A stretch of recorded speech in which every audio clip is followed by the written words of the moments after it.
Do topical pain creams work? Well, there are a lot of people that take topical pain creams and they swear by them. They have certain advantages over oral medications for pain. Number one, they treat only the area that needs it.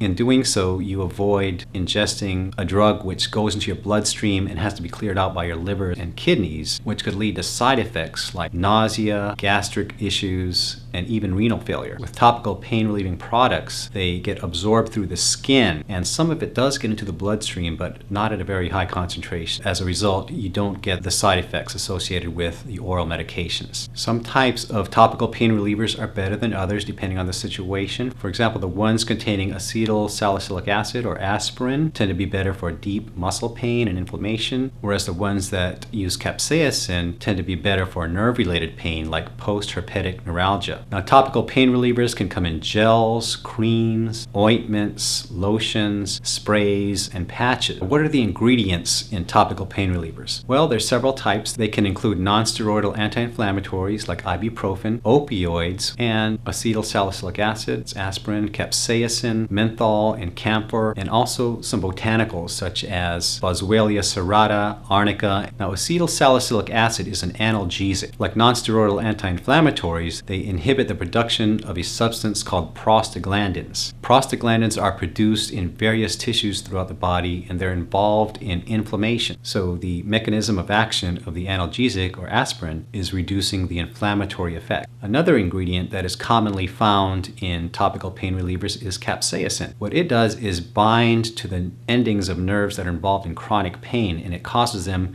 to release an excess of their neurotransmitter called substance P. So when that's depleted, then that pain signal slows down.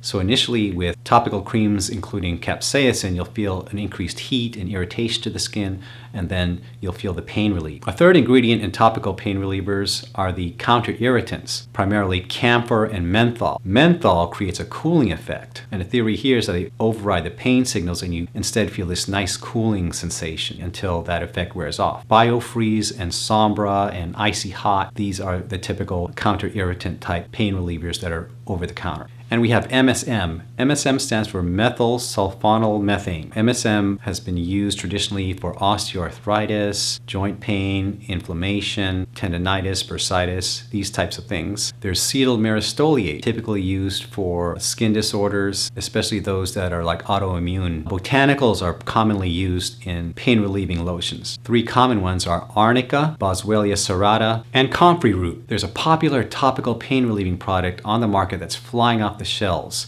and it's getting great reviews from its users. It's called Penetrex. It includes vitamin B6, MSM, cetyl myristoyate, shea butter, arnica, and Boswellia serrata. The conditions that Penetrex works the best for are those that are chronic, low-grade pain, not so much hot, acute pain, and affecting joints, muscles, or tendons that are close to the surface of the skin. For example, it probably won't do much for hip pain because the hip joint is a large joint that is fairly deep inside the body and is inaccessible. But for areas like the elbow, on the shoulder, the hands, the wrists, smaller joints, you could try it around the knee, ankles. These are the types of areas that Penetrex and similar topical pain relieving products are more likely to have a noticeable effect. Rub it on the painful area and do it like so. The action of the myofascial instrument will serve to agitate the soft tissue somewhat, so it'll increase circulation to the area. The blood will then take the active ingredient as it gets absorbed through the skin and deliver it to the target tissues. Here's a tip I recommend that might increase the delivery rate of the active ingredients of any topical pain relieving creams or gels you might be using.